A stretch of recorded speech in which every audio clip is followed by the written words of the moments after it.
So here we are. It's a beautiful day.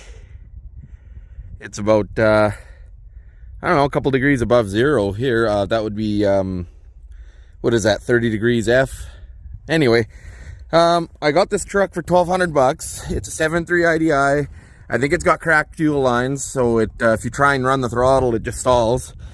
And I did a big burnout with it when I parked it here. And it stalled and it never started again. And I'm pretty sure it's out of fuel. I don't know if I'll be able to get it running the way it is right now. But I was doing a burnout on a flat too, so it might be stuck. Anyway, this thing is in bad shape. 530,000 kilometers. It still runs like a top when it runs. See that the pinion bearings.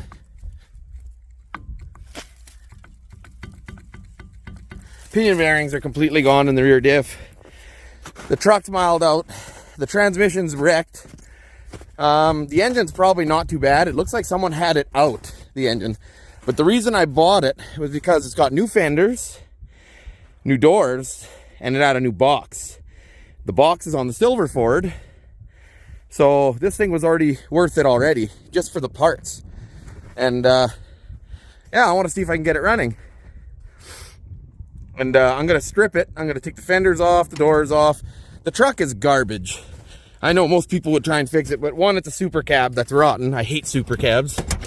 And two, this thing's in bad shape. Everything about it is in bad shape. The seats are falling out of it. And so we're just going to try and get it running so I can get it in the shop so I can start stripping it down and have a good time with it.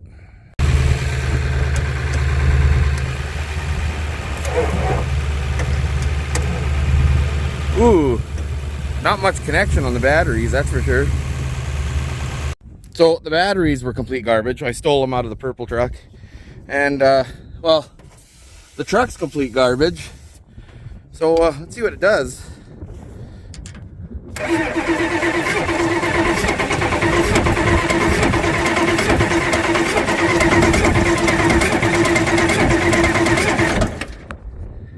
I got a little pop out of it. Now that's something.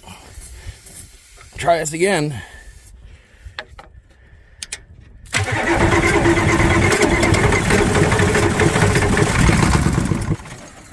Oh yeah, she wants to go.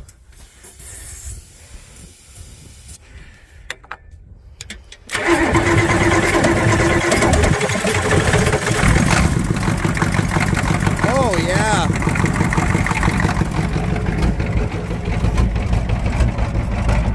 Got some exhaust leaks. We're not going to worry about those. Doesn't sound very good, but it runs. The 4x4 even works good still. It's too bad it's only one on each side spinning, but that's okay.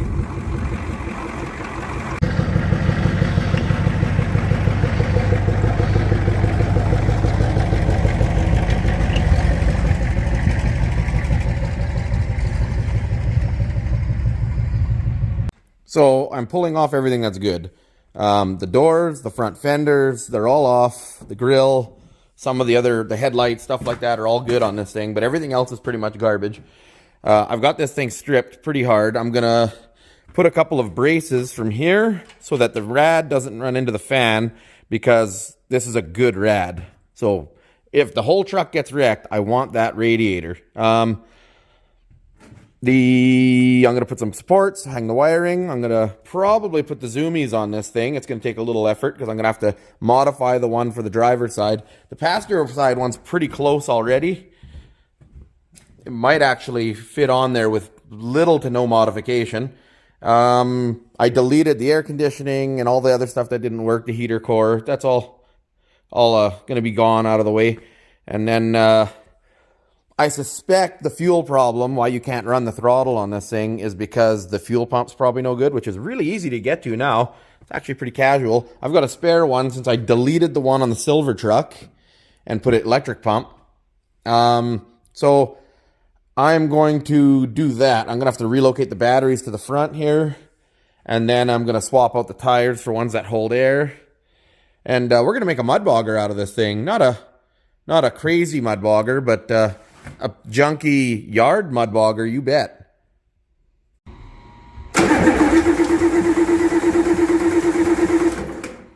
Oh, needs a little ether.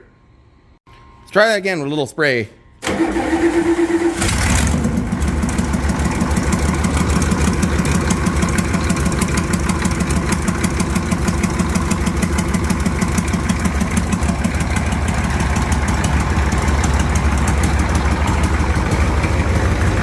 I've only done one side. The other side's still factory, but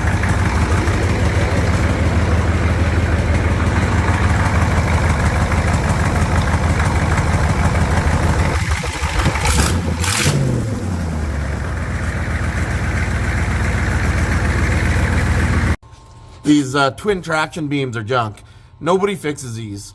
What they do is they swap in a solid axle because it's easier to find a solid axle, and then you don't have to fight with this terrible leaky design. So this thing's coming along. I'm done with the zoomies.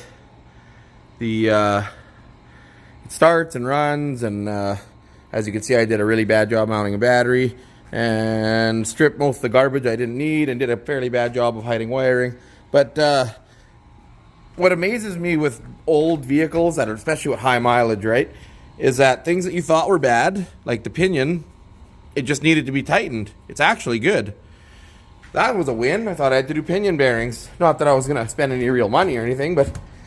And then the things that you knew were bad, like, I've never seen this.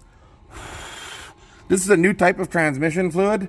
I'm not sure how much water's in it and how much transmission fluid's in it, but there's a lot of metal in it, which I already knew because the transmission shifts pretty bad. Anyway, we're going to move on with that. I mean, it's only got 525,000 clicks.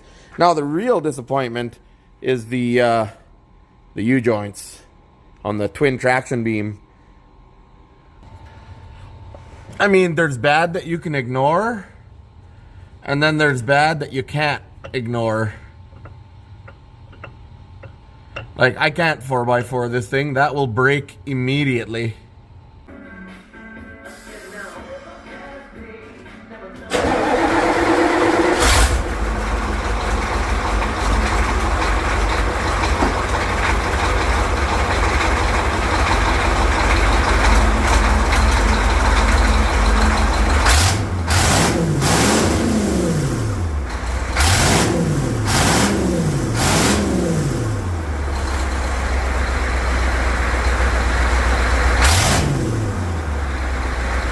You know, most people really hate on these twin traction beam designs, and I'm not defending the twin traction beam design, but I've never really worked on one.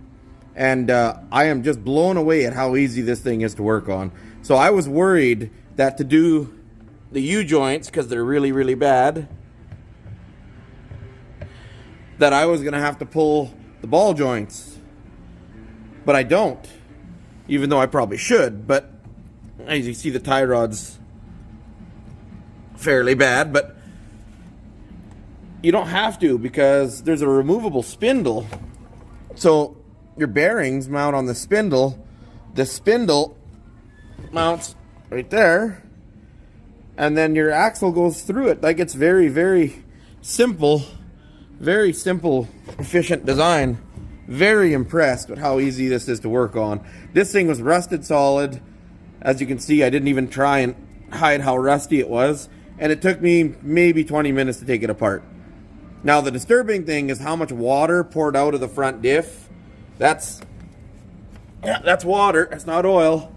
So, yeah, it definitely needs to be serviced. But for the purposes of what we're doing, I just want it to not explode. It's not going on the highway. So I learned something interesting tonight. The twin traction beam and the Dana 60 take almost the same parts, but you can see there's an angle on this one, and that's probably to do with the way that suspension travels compared to the steering because the twin traction beam. So that's why they're not compatible. Otherwise, I could have put these parts in. I've got the parts on order, the right ones, but more importantly, I found out something really stupid that a lot of people already know, and that's that you can't drain the oil out of this twin traction beam diff.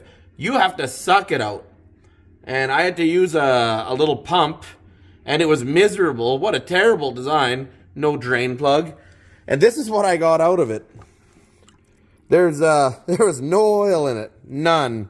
It had been casually replaced with rain oil. So I put new oil and a new filter while I was at it, working under here, fixing the clutch. And a lot of people ask me, why would you, on something you're gonna bag, put new oil and new filter? And like even on the derby car, the reason I change the oil and filter on a derby car is because an engine can take a lot of abuse if it's even reasonably healthy and it has clean oil. But if it's in perfect condition and it's got terrible oil, it'll blow up right away. So for peace of mind, I would like to have this engine survive. Like, it's still governed, so I can bag on it all day. I probably won't hurt the engine. I'll eventually wreck the truck, but the engine should be fine, and these 7.3s are worth saving.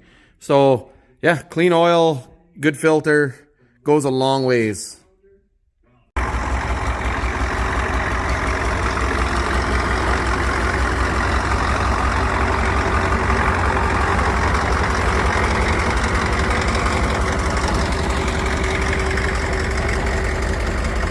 Oh yeah, what a piece of crap.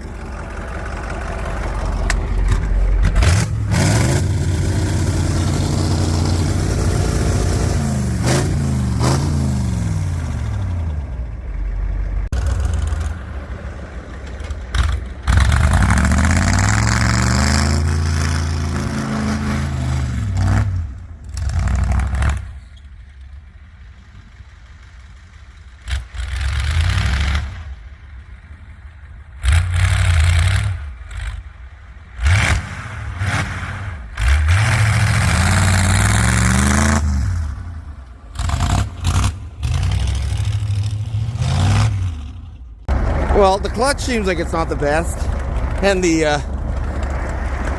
rad's leaking a little bit, but other than that, I mean, it works. I mean, for all intents and purposes, it works just fine.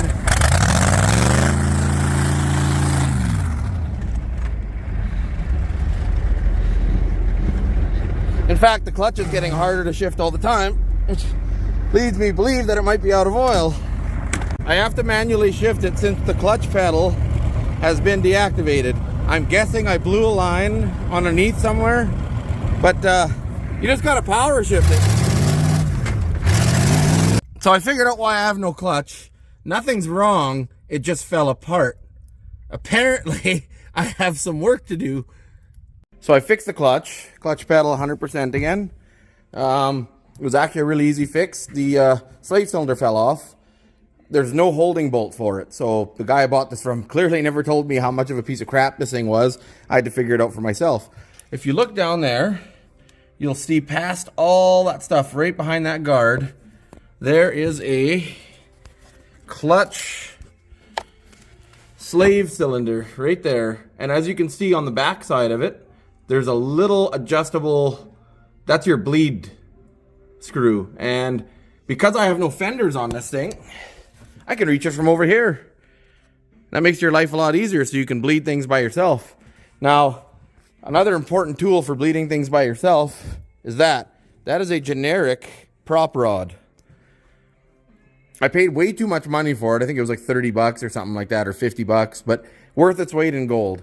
So you just wedge that between the clutch pedal and the seat, and it's adjustable. You can change it for whatever vehicle you're working on, whatever length. If you, let's say there's no room between the seat and there, you can go to the back. You could probably reach the back window with this thing. It's excellent. Advise buying one of those. So we got that problem sorted out. I can't find a coolant leak.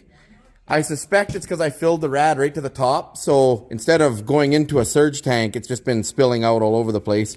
The level seems good. It's only gone down about 1 inch, which means it's probably just expansion from heat. It doesn't smoke. So I am going to do some pump adjustments because it's not fueling enough. It should be smoking when I'm working it, and it's not. So, but other than that, everything works. Everything's working okay. So it seems to be okay. At first, it wouldn't shift the transfer case.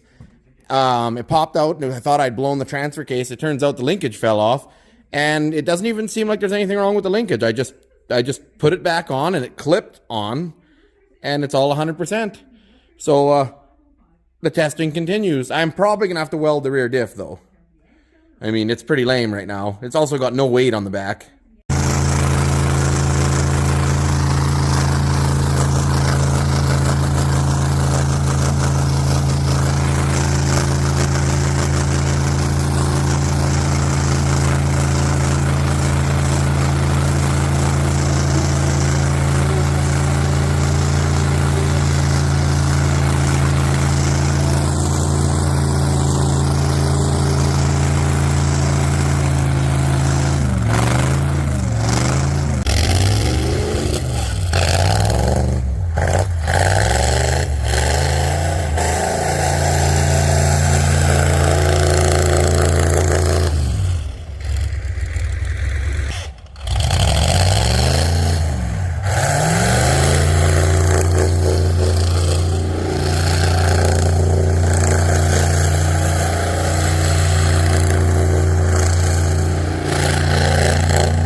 So anybody that tells you that you don't need a clutch to shift, well, it's hard to get something in reverse without a clutch. And yeah, you need a clutch.